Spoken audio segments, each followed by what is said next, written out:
to you about in getting into our deeper work this afternoon is I want to refer back to the image of the apple. Remember our apple, our holographic apple? I want to tell you a little bit more about holography, and I've got to find a place for this recorder. This recorder is a definite problem.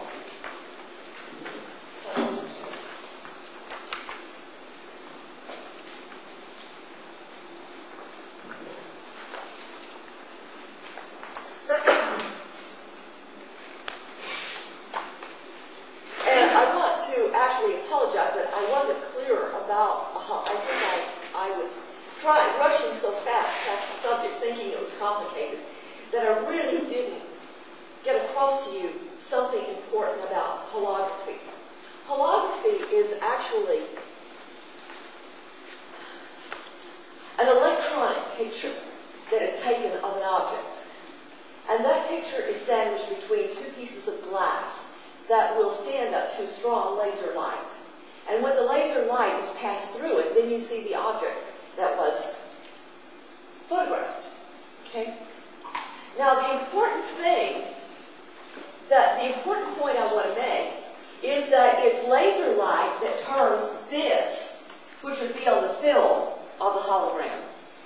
It turns this, laser light turns it into the apple you see. And without that light passing through, you don't see the apple. This is pretty much what basic, raw, energetic reality looks like.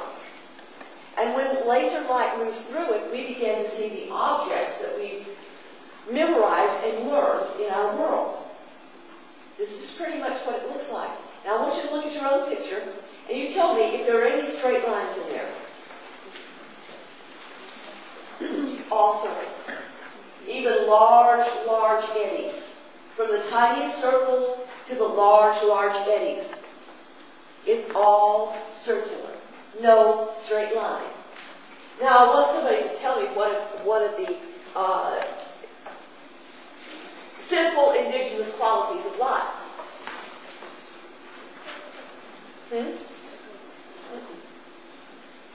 Light always travels in a straight line. It never ends. Never. To the degree that we actually use lasers to determine, laser light is literally our plumb line in cosmic study. Because you send a laser light out as far, it never bends. It doesn't bend with gravity waves, it doesn't bend with anything. Light never bends. Now, it can be refracted, it can be deflected, but it always is, that occurs on an angle, and then it resumes its path as a straight line. Got it?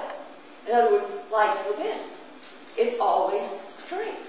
Now, the interesting thing that this begins to present to us, especially if we look at it against the background of an energy field we call dark matter,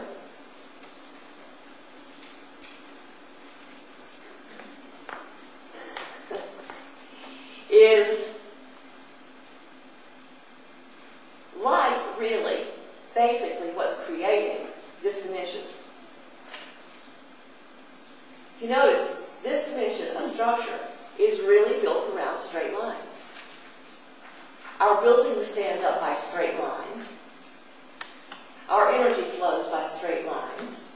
And we have come to actually confirm that the energetic world as we know it has light as its constant. E equals mc squared. The constant of light. Yet, we know that E equals mc squared is not the beginning or the end of our universe. As Chad was asking yesterday, well, what happens before there was ever light? What was there before? And what was there before the before the before? We are living in a very narrow band of what could more appropriately be called the light-encoded matrix. It's true. And you'll find this word, this term, light-encoded matrix, now appearing very frequently in literature about the multidimensional universe. And we're discovering that the commonality to other dimensions is not light. But one of the great commonalities to all dimensions is motion. Motion. Look at this picture. Does everything feel like it's in motion? Electrons are moving, energy is moving. It's almost like ripples in an ocean, isn't it? Is it possibly a plasmic electron ocean? We don't know. We don't know exactly how to accurately describe it yet, but we do know that motion is a commonality for every one of these, for all the rest of the dimensions.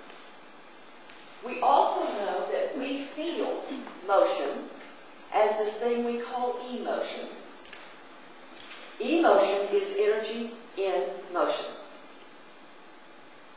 One of the things that we're actually discovering, just like I mentioned with the DNA research, with the remote, the remote explanation of that is that emotion, in other words, energy in motion, seems to cross the normal boundaries of time and space.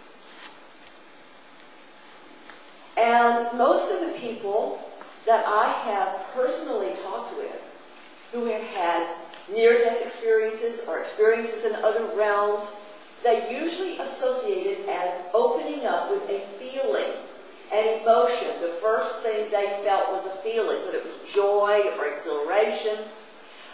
People who have had instances of reconnecting with loved ones that have passed, the first thing they felt was an emotion they felt that they knew with their mother or someone, or whoever it was, their father, they connected with that emotion. I always know when Yeshua moves in and out of the space because I feel his love. I feel that energy in motion. And love is a very high frequency of energy. And so, what I'm suggesting here is that though we call this dark matter, which, dark matter makes up 99.9% of the known universe, yet we have this connotation of it being scary, unexplorable, unrevealable, unyielding of information. The only reason it's unyielding of information is because all of our instruments are coming from the light-encoded matrix. All of our instruments are coming from the intellectual fiber of building the universe and our instruments of the universe according to the laws and principles of light and the constancy of light. And this is what we're finally discovering that is keeping us circularly entrapped in the light-encoded matrix. Now we're going to find other ways of connecting with these other dimensions. And I don't just mean psychic ways. But for now, we can be content with the fact that we do reach into these other dimensions and we're part of them. And when you have moments that reveal your connections, don't deny them. You are the explorers. We are the explorers. And one of the things that is also beginning to come to light and being seriously re-examined is the very idea that it all began with the Big Bang. That would actually only explain the initiation of creation within the light-encoded matrix. Well, where did it really begin? In other words, creation that could have begun on all dimensions or many greater dimensions, when it hit this one, may have erupted into a major explosion of light. But was that the beginning? I seriously doubt it. And it's being rethought by some of the greatest minds, the greatest intellects, I should say, because intellect is far greater than a mind, the greatest intellects on the planet.